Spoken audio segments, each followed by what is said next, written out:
Дикобразы стали главным оружием против гигантских комодских варанов, самых смертоносных ящеров на планете. Звучит невероятно, но эти колючие зверьки способны прикончить хищников втрое крупнее себя. И то, как они это делают, по-настоящему жестоко. Чтобы понять, как такое вообще стало возможным, нужно сначала разобраться, с кем именно этим дикобразам приходится иметь дело. А имеют они дело с существом, которое почти не изменилось за миллионы лет. Комодский варан живет на нескольких засушливых островах Индонезии. Комодо, Ринча, Флорес и паре клочков суши поменьше. Это самая крупная ящерица из ныне живущих на Земле. Взрослый самец вырастает до 3 метров в длину и весит около 70 килограммов, а отдельные особи дотягивают и до 90. Для сравнения, это вес взрослого человека, только упакованный в мускулистое тело, покрытое чешуей, с когтями и зубами, устроенными как лезвия. И вот что важно понять с самого начала. Варан не просто большая ящерица, которая греется на солнце. Это идеальный хищник, отточенный природой до состояния живого оружия. Он способен развить скорость до 20 км в час на короткой дистанции. Он отлично плавает и в молодости лазает по деревьям. Он чует падаль за несколько километров благодаря раздвоенному языку, которым буквально пробует воздух на вкус. И он охотится на добычу, которая в разы крупнее его самого. На диких кабанов, оленей, буйволов, а иногда и на людей. Местные жители островов веками жили бок о бок с этими существами и знали одно простое правило: от варана лучше держаться подальше. Потому что даже одна царапина от его зубов могла обернуться медленной, мучительной смертью. Долгое время никто не понимал, почему. Ученые, которые впервые всерьез занялись комодскими варанами в 20 веке, тоже столкнулись с загадкой. Жертва, которой удавалось вырваться из челюстей ящера живой, все равно погибала через несколько часов, а иногда и через несколько дней. И то, что скрывалось внутри пасти этого древнего хищника, оказалось куда страшнее его зубов и когтей. Долгое время царила версия, что все дело в бактериях.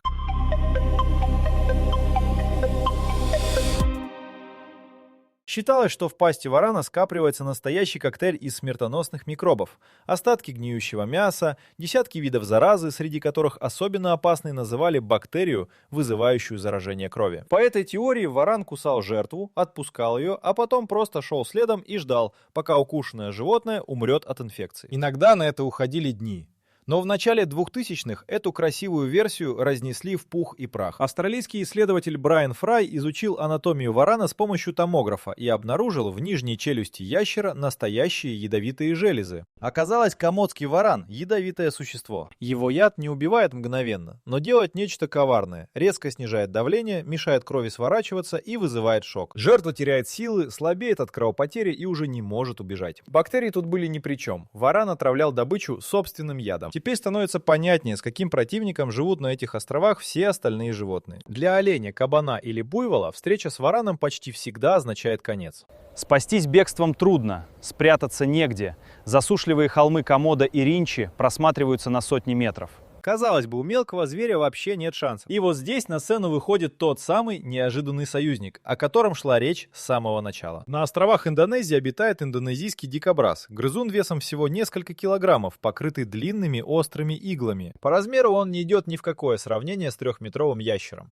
На первый взгляд это легкая закуска. Маленькое, медлительное ночное животное, которое и бегает, то неохотно.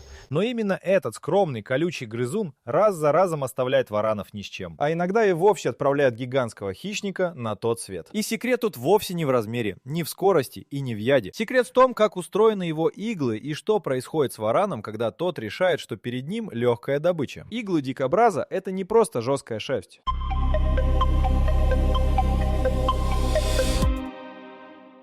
Это видоизмененные волоски, пропитанные плотным роговым веществом, тем же, из которого состоят человеческие ногти. У индонезийского дикобраза самые длинные из них достигают 30 сантиметров, длиннее ладони взрослого мужчины. Они полые внутри, легкие, но при этом на удивление прочные, а на конце сужаются в острие тоньше швейной иглы. Главный секрет в том, как это острие устроено. Под увеличением видно, что кончик иглы покрыт микроскопическими зазубринами, направленными назад, как у гарпуна или рыболовного крючка. Пока игла входит в плоть, эти зазубрины прижимаются и не мешают. Но стоит попытаться вытащить ее обратно, и они раскрываются, цепляясь за ткани изнутри. Игла не просто застревает, она вгрызается глубже с каждым движением жертвы. Есть и еще одна важная деталь, которую многие не знают. Дикобраз не умеет стрелять иглами, это распространенный миф. Иглы держатся на его теле довольно слабо и легко отделяются при малейшем контакте. Именно в этом и заключается вся хитрость. Зверю достаточно резко попятиться назад или дернуться, и десятки игл впиваются в противника, оставаясь торчать в его теле, пока сам дикобраз спокойно отступает. В обычном состоянии иглы прижаты к спине и почти незаметны. Но когда дикобраз чувствует угрозу, он мгновенно преображается. Мышцы под кожей поднимают иглы дыбом, и маленький грызун раздувается вдвое, превращаясь в ощетинившийся во все стороны шар. Он поворачивается к врагу спиной, топает лапами, трясется всем телом, и его полые иглы издают громкое сухое дребезжание, похожее на треск погремушки. Это последнее предупреждение. Большинство хищников понимают этот сигнал и отступают. Но комодский варан – существо, которое привыкло побеждать всех и вся. Он не боится ни размера добычи, ни ее сопротивления. У него нет природного инстинкта отступать перед мелким грызуном. И когда голодный трехметровый ящер видит перед собой этот дребезжащий колючий шар, он делает ровно то, чего делать не стоило. Варан бросается вперед.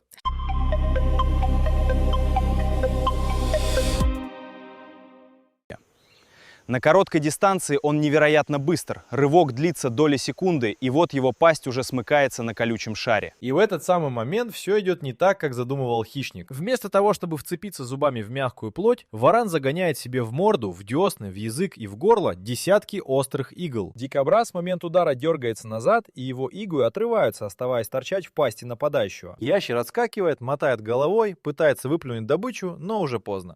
Каждое движение челюстей загоняет зазубренные острия все глубже. Дикобраз тем временем не стоит на месте. Он разворачивается к врагу задом и начинает пятиться прямо на него, вонзая новые иглы в морду и шею. Это его главная тактика – не бежать, а идти в атаку спиной вперед. Чем настойчивее варан пытается схватить его, тем больше игл получает в ответ. Разъяренный и растерянный, хищник обычно отступает. Но проблема в том, что бой на этом не заканчивается, он только начинается. Иглы, застрявшие в теле варана, никуда не деваются. Их нельзя выплюнуть, нельзя вытащить лапой, нельзя вылизать. Зазубрины держат их намертво, а собственные движения ящера медленно проталкивают их все дальше внутрь. Игла, застрявшая в десне, за несколько дней может уйти вглубь на несколько сантиметров. Игла в горле мешает глотать. Игла в языке превращает каждый прием пищи в пытку. А ведь варану нужно есть. И есть много, ведь его добыча всегда крупная и сопротивляет. Так гигантский хищник, привыкший убивать все, что движется, оказывается заложником собственной жадности. Он ушел с поля боя живым, но внутри него уже запущен обратный отсчет. И то, что происходит с вараном в следующей неделе, ветеринары и исследователи островов Комодо задокументировали в подробностях. Причем картина оказалась куда страшнее, чем можно было представить.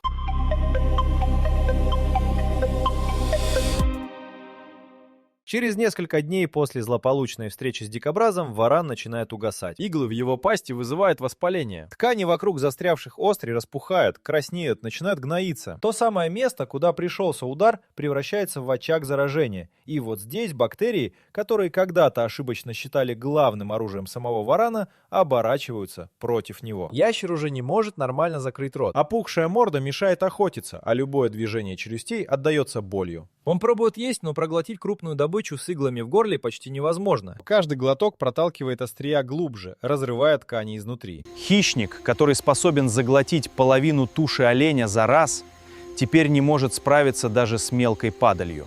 Дальше начинается медленное истощение. Варан слабеет, теряет вес, перестает охотиться. На островах Комодо находили ослабевших ящеров с раздутыми, изуродованными мордами, из которых торчали обломки игл. При вскрытии погибших особей исследователи обнаруживали иглы дикобраза буквально повсюду. В языке, в стенках желудка, в кишечнике, а иногда даже в мышцах шеи и в грудной полости, куда они добрались, пройдя сквозь ткани изнутри. Одна игла, попавшая в важный орган или вызвавшая обширное заражение, способна убить взрослого варана за пару недель. И вот что поражает больше всего, смертельный удар нанес не другой хищник, не человек с ружьем и не голод. Гиганта прикончил грызун весом в несколько килограммов, который даже не пытался никого убивать. Дикобраз всего лишь защищался.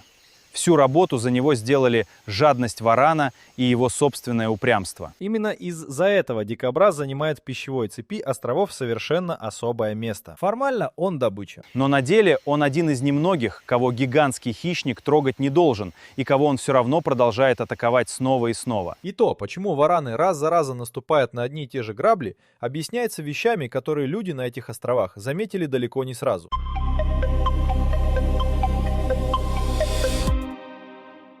Причина упорства варанов кроется в их образе жизни. На засушливых островах Комодо и Ринчи еда – редкость. Крупная добыча вроде оленей и кабанов появляется не каждый день, а конкуренция за нее жесткая. Взрослые вараны нередко отбирают друг у друга туши, а молодняк вынужден довольствоваться объедками и падалью. В таких условиях голодный ящер не может позволить себе разборчивость. Он бросается на все, что пахнет мясом, и меньше его самого. Дикобраз как раз идеально подходит под это описание. Он невелик, он мясистый, он двигается медленно, и его легко догнать. Для варана, который не ел несколько дней, колючий шар – это не грозный противник, а обед, до которого просто нужно добраться. Инстинкт голода перебивает осторожность.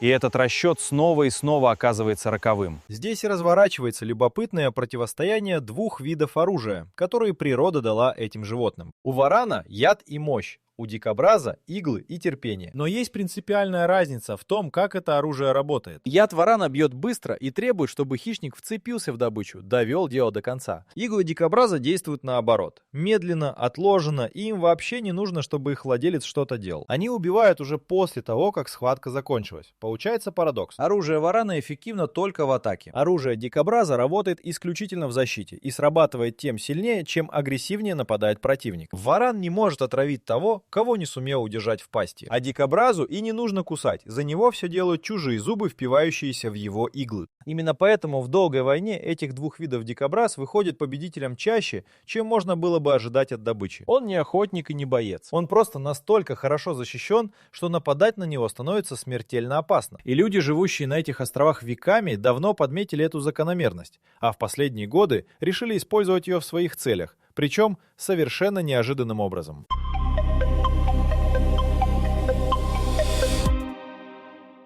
Дело в том, что на островах Индонезии люди и вараны делят одну территорию, и это соседство никогда не было мирным. В деревнях на Флорисе и Ринчи вараны заходят прямо во дворы, утаскивают коз, кур и собак, нападают на детей и стариков. Отпугнуть трехметрового ящера непросто, а убивать его нельзя. Комодский варан находится под строгой охраной как исчезающий вид, и за его убийство грозит серьезное наказание.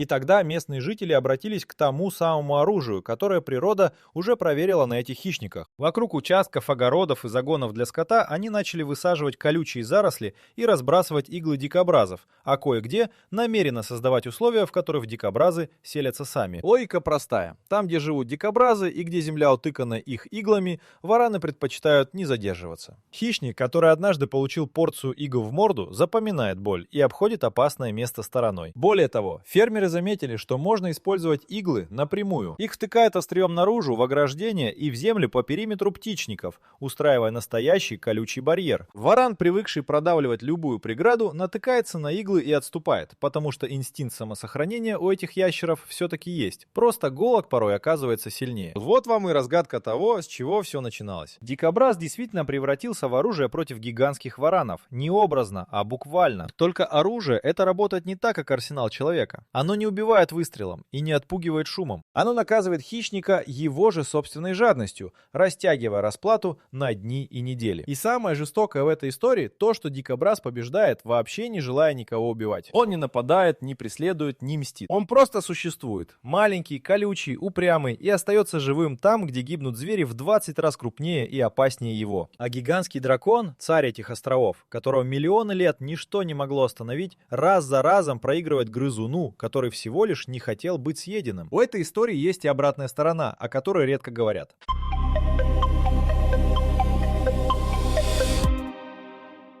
Как ни странно, но именно вараны нужны дикобразам не меньше, чем дикобразы фермерам. На островах Комодо все связано в единую цепь, и стоит выдернуть одно звено, как рушится все остальное. Комодских варанов в мире осталось около 3000. Это ничтожно мало для целого вида. Они живут лишь на нескольких островах общей площадью меньше среднеевропейской страны, и любое нарушение равновесия бьет по ним первым. Если люди начнут вытеснять варанов слишком активно, иглами, заборами, колючими барьерами, хищников станет еще меньше. А варан на этих островах — главный регулятор. Он держит под контролем численность кабанов, оленей и обезьян, которые иначе объели бы всю растительность и оставили дикобразов без пищи. Ученые, наблюдающие за островами, замечают тревожный сдвиг. Из-за вырубки лесов, пожаров и наступающих деревень территория варанов сжимается год от года. Хищники все чаще выходят к людям не от хорошей жизни, а от голода. Привычной добычи становится меньше, и они рискуют лезть даже на колючие шары, хотя раньше сытый варан